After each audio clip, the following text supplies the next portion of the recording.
know, when you're sitting in a theater for 2 hours, it's pretty easy to forget just how much it actually costs to produce a film. Oh, sure, we hear and read about it all the time.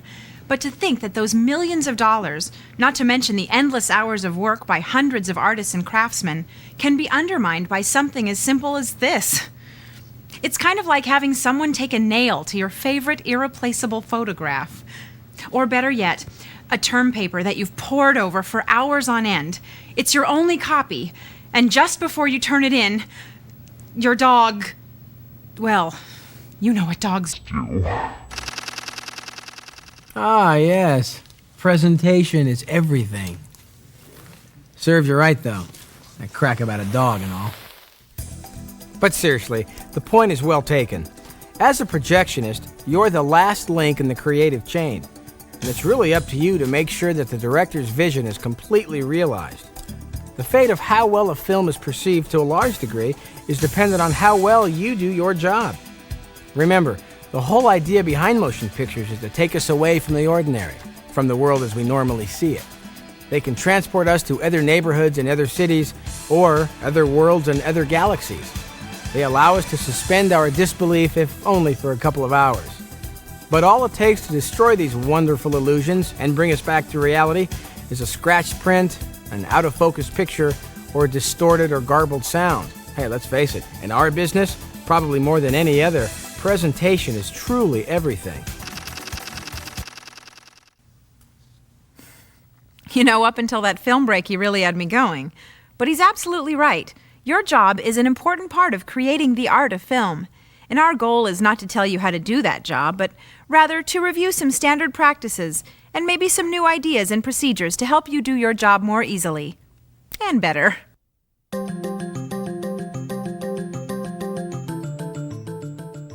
Now, whether you're building up a new print or tearing down an existing one, or threading the projector with the day's feature presentation, never let the film touch the floor at any time.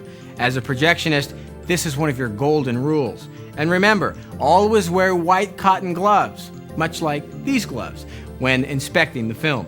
But for accuracy of threading and for your own safety, never wear the white gloves for threading. Never. As you know, the most common cause of film damage is due to scratches. And once a print is scratched, it's literally ruined forever. And while the cost of a print in no way compares to the cost of making the film, we're still talking about property worth thousands of dollars that the theater is liable for and whose fate is literally in your hands during all phases of film projection, whether you're threading a projector or moving prints from one auditorium to another. And when you do have to move film to another auditorium, make sure that the tails are taped and that you immediately remove that tape once the film is delivered to its next location. But be sure to get some help. Never move a feature by yourself, folks. The danger of dropping a film or damaging the platter feed-out assembly is too great if you attempt to move it by yourself. And unless specifically instructed otherwise, always use clamps, but do so with care to avoid scratching the platter. Now, before ever handling film, make sure your projection booth is clean and free of dust, much like my apartment. To eliminate airborne dust, especially around platters and projectors, you'll need to use an appropriate handheld duster. And depending on your floor's surface, you'll either want to use a vacuum or a dust mop. Be sure you clean the top of the rewind bench as well, removing any excess clutter before building up or tearing down a print. But before building up or tearing down a print, totally inspect each reel here on the rewind bench before transferring the reels to the makeup table and onto the platter. Remove leaders and tails, check for torn sprocket holes, bad splices, scratches, and dirt, and then make any necessary repairs in compliance with your company's guidelines. And when removing leaders and tails, always leave one frame of picture, one on each leader and one on each tail, so you can correctly identify the reels that tear down.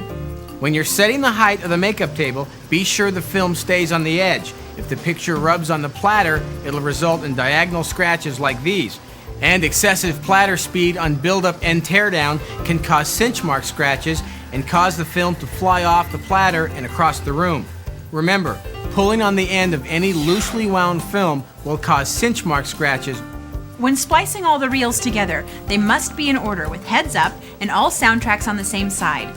Make sure you use an approved clear splicing tape, not Scotch tape, and then mark your splices for teardown.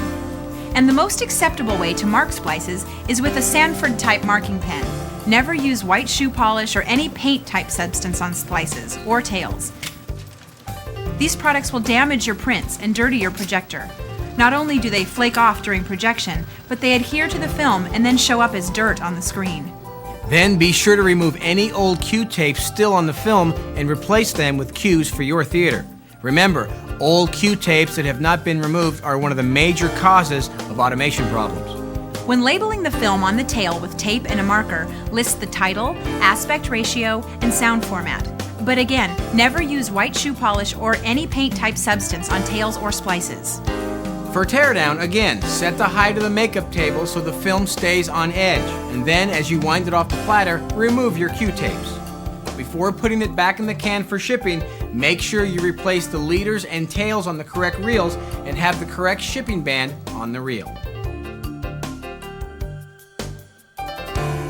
Although the buildup and teardown of prints can vary from theater to theater, the procedures for presentation are pretty specific. Before threading, always clean the projector's film trap and aperture as well as the film gate and sprocket wheels. Then go ahead and wipe out the operating side of the projector as well. But never, I repeat, never attempt to clean the projector while it's running. Well, you know what they say. No. What do they say? Well, they say that a rag in the projector keeps the serviceman in business. They actually say that? Yeah, they do. Well, because a rag can get caught in sprockets and gears and freeze up the projector and strip the gears. Okay, know-it-all. What do they say about checking the sound? Intermission music. You can use it to check the booth monitors as well as the speaker system in the auditorium. Good idea. And on a regular basis, at the beginning of your shift, check the porthole glass, the projection lenses, and the sound optics and clean them if needed. Then, if applicable for your theater's projection system, check the intermittent and sound head oil levels to avoid severe projector damage. Right. But note here that while you check these items daily, make sure that you still refer to the projector's instruction manual for the manufacturer's recommended maintenance schedule and procedures. When it comes to actually threading the projector, there are 5 golden rules of projection that must be adhered to. 5 golden rules. How about that?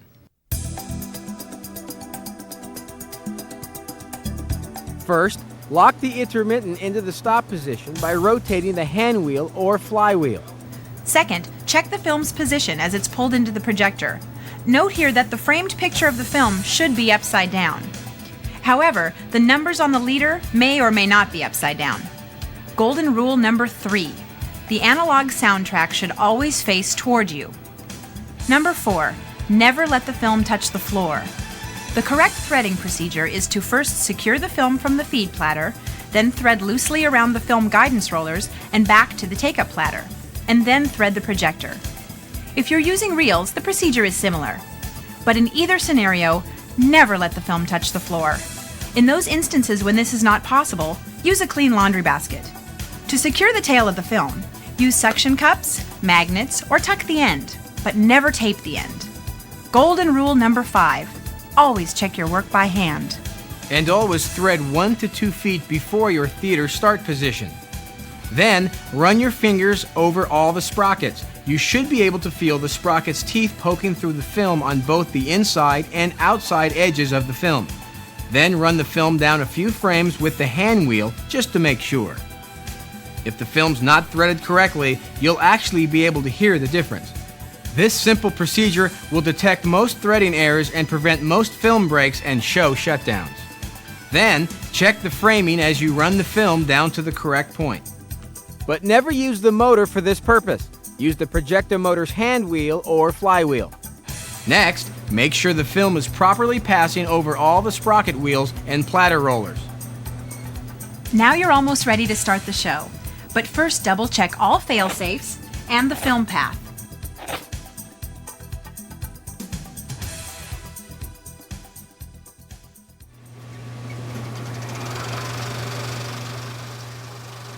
After starting the show, look and listen.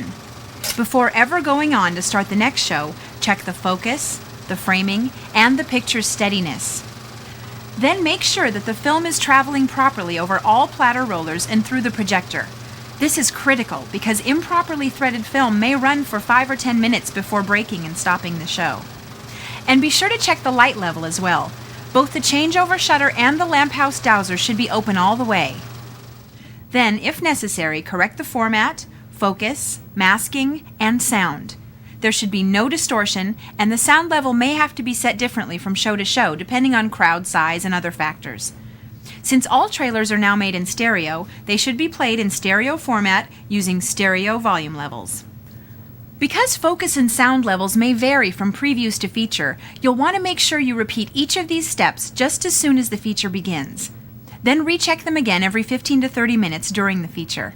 Remember, presentation is everything. But what would you do if something like this were to happen on your shift? Okay, roll 'em.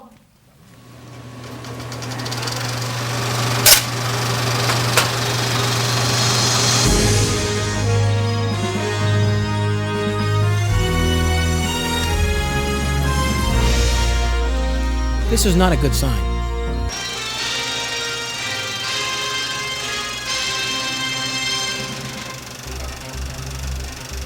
Now, just as you should in any emergency situation, first and foremost, remain calm. And don't forget about your audience. Many theaters even have a policy to give out refreshments or passes in the event of equipment breakdowns. But either way, have frequent announcements made to the audience to keep them notified as you run through the following troubleshooting procedures. Use deductive reasoning to figure out the problem. Remember, most problems are the result of human error, not equipment breakdown. Now, the first thing you should always do is to check all switches and settings. If there's no picture, as in this example, then follow the path of light through the projector. Now, what about the lamp house? Is it lit? If not, check the rectifier circuit and the lamp house switches. Then, if applicable, try igniting the bulb with the manual switches.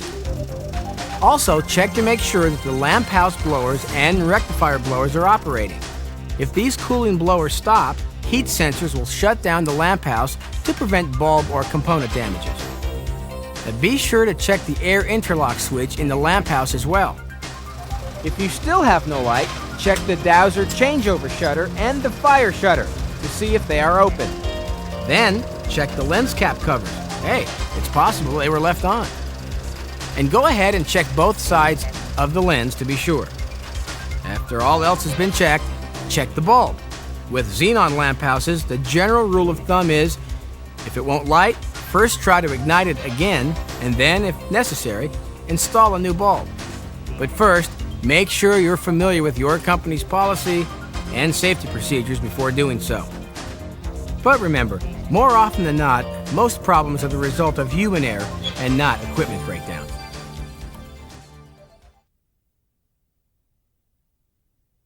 Now, in this example, we lost the picture. But what would you do if the sound system failed?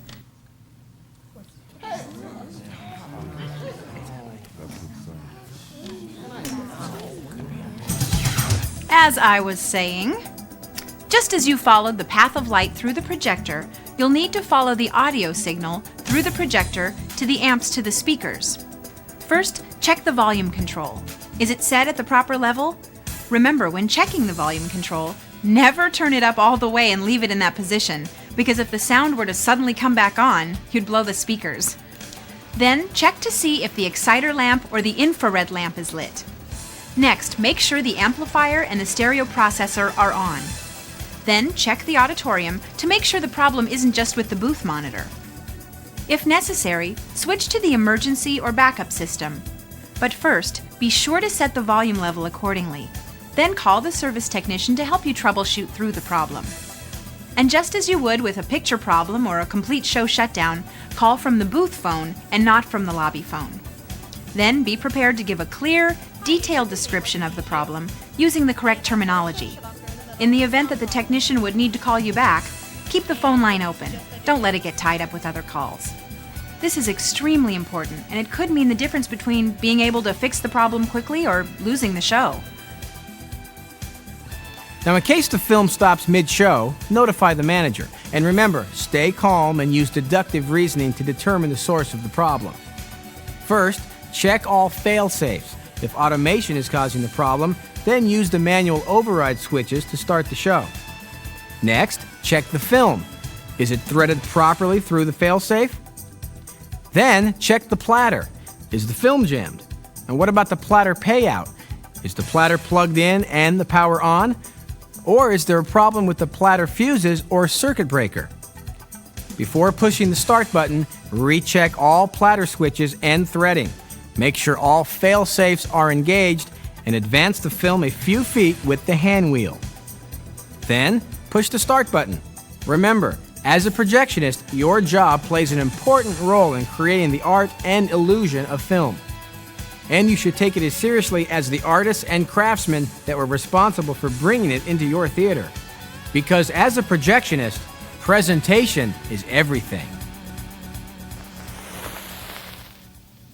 It sure is, my little narrator friend. It sure is.